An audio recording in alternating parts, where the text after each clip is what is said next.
Hey, it's Sandra. Welcome to another episode of Asexualise, my asexual life. This is supposed to be for education about asexuality, all things asexual. I share my own asexual life journey in order to help you in yours. If you haven't already subscribed, please hit the great big subscribe button below right here, right now. Please hit that bell icon to get notified of every time I go live right now, post a new video. Don't forget to give this video a thumbs up if you're finding the content useful and helpful or insightful in any way, shape or form. If you don't know who I am Sandra Bammy, author of this awesome Asexual Perspectives, 47 Asexual Stories, Love, Life and Sex, a celebration of asexual diversity book. And yes, it's real life asexuals across the asexual spectrum and across the globe. So to go on to today's topic, it's all about asexuality is not about having issues, it's a genuine sexual orientation. So I was on asexuality.org earlier and I came across a post which was all about why basically do people have such a problem with asexuality, or what is the problem, why is there asephobia, that type of thing. And in one of the forum threads, this person answered that they've come across the idea that some people believe there's something wrong with us and that we need to be fixed, which I think is a common issue in the asexual community. That a lot of outsiders think there's a problem with us and we need to be fixed in some way, and that asexuality doesn't exist, but it's a symptom of issues. I'm just reading this out from Avon: bad experiences, not having met the right person, or it all being in our heads. So I just wanted to quickly respond to that because I get absolutely disgusted when I hear of these type of things, and I think it is correct that we do get some of those type of things hurled at us sometimes. I think here is a very loving, open community on YouTube. I've got some sexuals that follow me that really supportive, not just asexual. So there are people that are open-minded, even though they're a different sexual orientation. And I very much appreciate those type of people that are open-minded, that don't mind, other people being different sexualities to them. But this is where the problem lies, because someone's different to them and that makes them uncomfortable. They then have to find some sort of problem or reason, which is usually linked to a problem of an issue which doesn't exist but needs fixing within us, because they can't comprehend and deal with the fact there's a different sexual orientation. And it's natural for some people to not want sex. They can't fathom it out. Oh, hello, Liam. Hello, beautiful Sandra. Lots of love to you. It's going to be a quick one today because I have got to Skype my best asexual friend. But I'm really happy to have you here. I'm just covering the fact that, I don't think it's very good when people say asexuality is down to issues. Asexuality genuinely isn't down to issues, right? Every person in their life, and the majority of people also, so every person in their life has some sort of issues, usually some sort of problems, right? And most people have had usually some trauma, which is often during childhood. It doesn't matter what sexuality they are, a lot of people have usually had some sort of trauma in their childhood. Now, a lot of the time people link traumatic sexual experiences to asexuality, and it must be kind of like you've got to be asexual because of your past sexual experience was traumatic. Well, there is a number of asexuals that haven't had sex at all, that are still virgins. There's a number of asexuals that have never had sexual abuse, right? And there's some asexuals that have had abuse, but that doesn't mean to say that makes them asexual. I have had sexual abuse at 15 years of age, but I never stopped me having sex, and I'm asexual. Because what makes someone asexual is a lack of sexual attraction, not whether they have or haven't had sex before. It means that we don't get the need, urge, or want for partner sexual intercourse. I never look at a guy, even in the past, any of my exes, and thought, oh yeah, let's get it on now, let's have sex. It wasn't the way my brain worked. It's still not the way my brain worked. In fact, my brain's kind of really against it now, for me personally, I just can't do that again. Liam, always love your intelligent live streams, no matter how long they are. Oh, thank you, Liam. I'm glad you found them very intelligent. I really appreciate it. Yeah, I did a mega live stream last night. It was this morning, because I was late doing it because I was busy working. So it was like from 1 till nearly 5 a.m.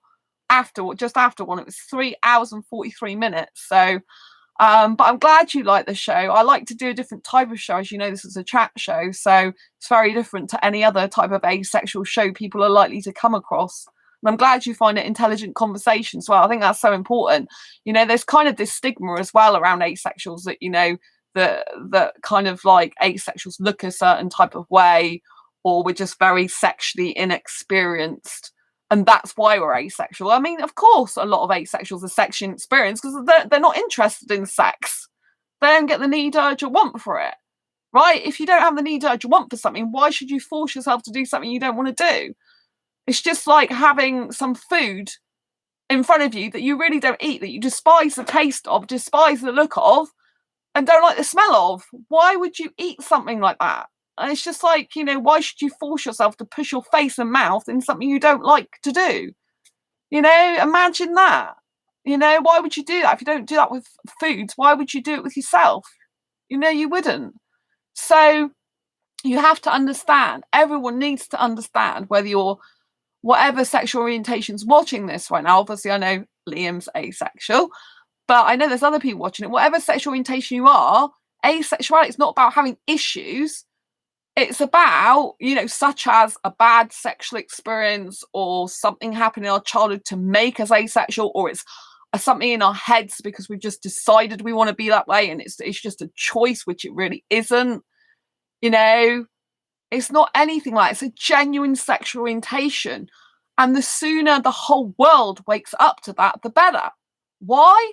Because if you're not asexual and you're a highly sexual being, and you're coming across people that you are attracted to sexually and you want a relationship, and there's a mix of people in there that aren't sexually attracted, that don't actually want sex, that could lead to a rape situation, which could lead to you being in prison. Do you really want that? No. So this is why the world needs to wake up and accept that asexuality is a genuine sexual orientation instead of trying to change us, fix us.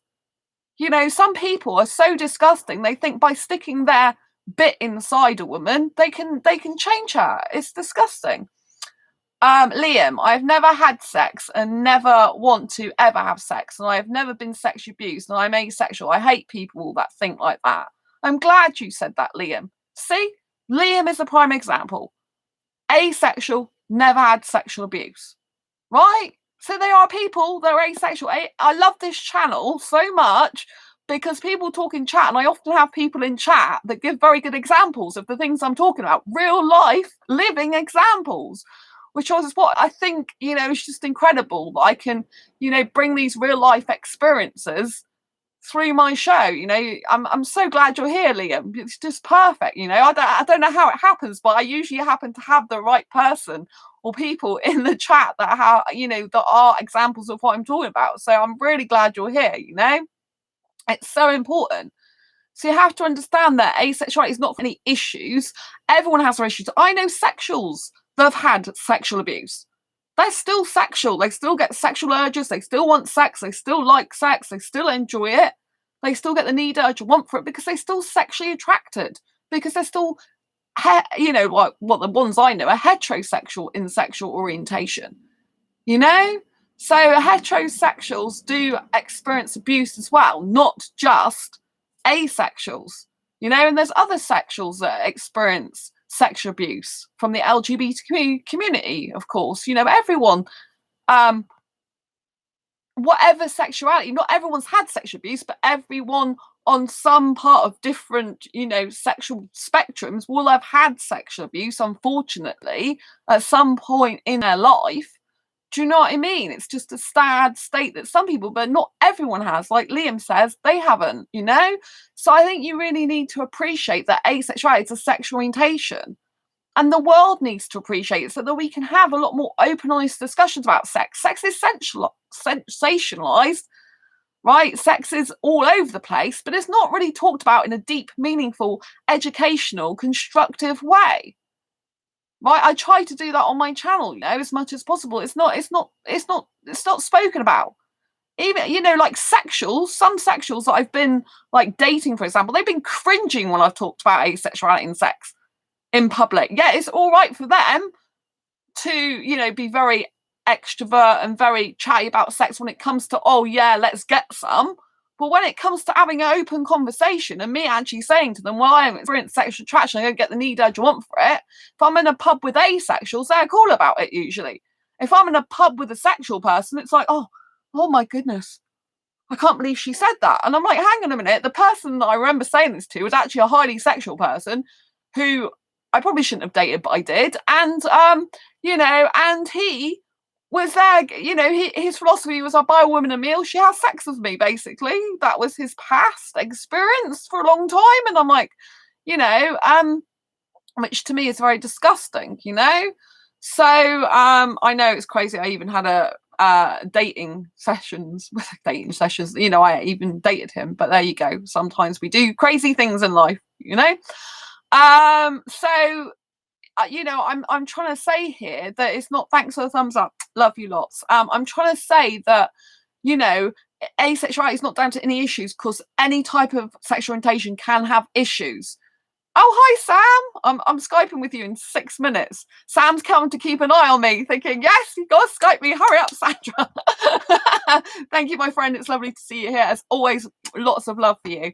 So I wanted to make this video quickly because I wanted to set the record straight. And I'm so glad that Liam's has been in chat to say Liam's not had any sexual abuse, and they're definitely asexual. And there are other people that have had no sexual abuse and are asexual. But there are also people who are sexual and who had abuse. It's got nothing to do with your sexual orientation, right?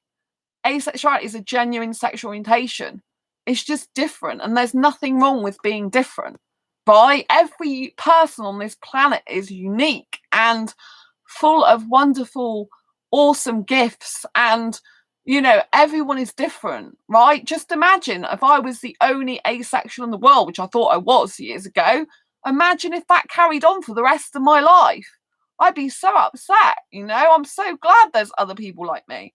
Liam, sex and relationships are overrated, especially sex. Love you, Sandra. Oh, thank you. Love you too. Oh, thank you.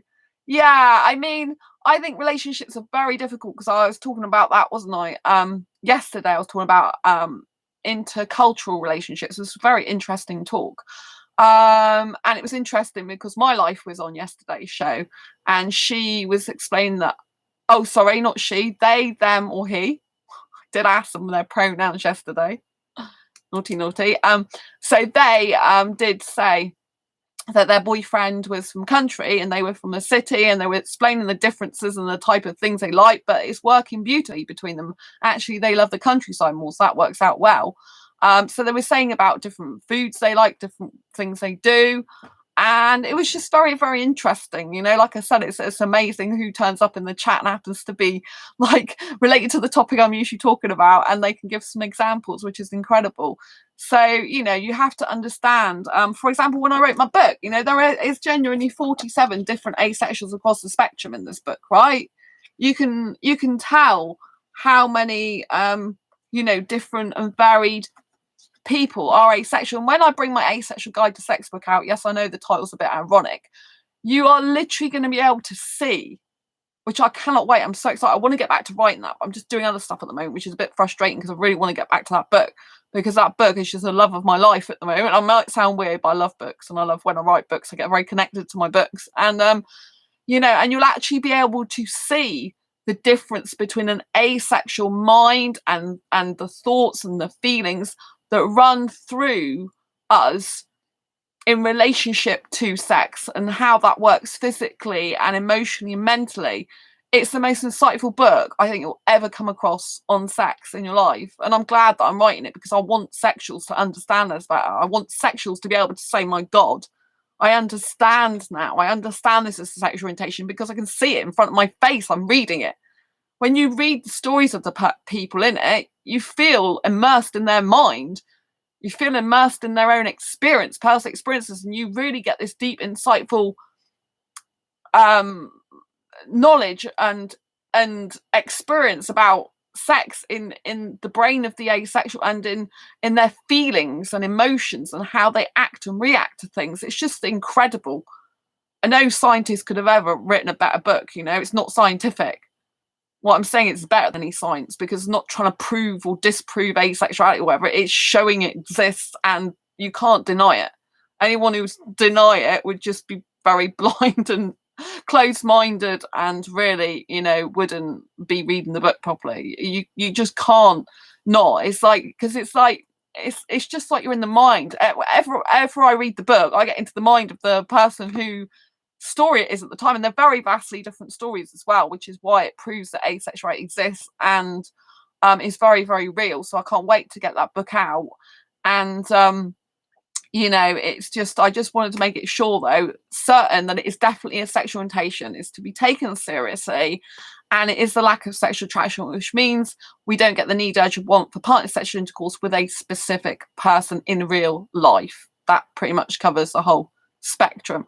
Apart from, obviously, there's great asexuals, which do experience some sexual attraction, limited, rare, or specific circumstances, but not enough to want to act, or demisexuals that do experience that when you form a deep emotional connection with someone that's maintained and sustained by both parties. So there are the more sexual end of the asexual spectrum. But asexuality, to put it in broad terms, is the lack of sexual attraction, which means we don't get the need, urge, want for partner sexual intercourse. That's what it feels like. That's what it is to me, and to the people that, you know, that are on the, you know, complete asexual spectrum. Definitely asexual. We don't get the need, urge, want for partner sexual intercourse, and that's the way it is. And you just have to accept that people are different to you, that people feel differently and are different, you know, and that's okay.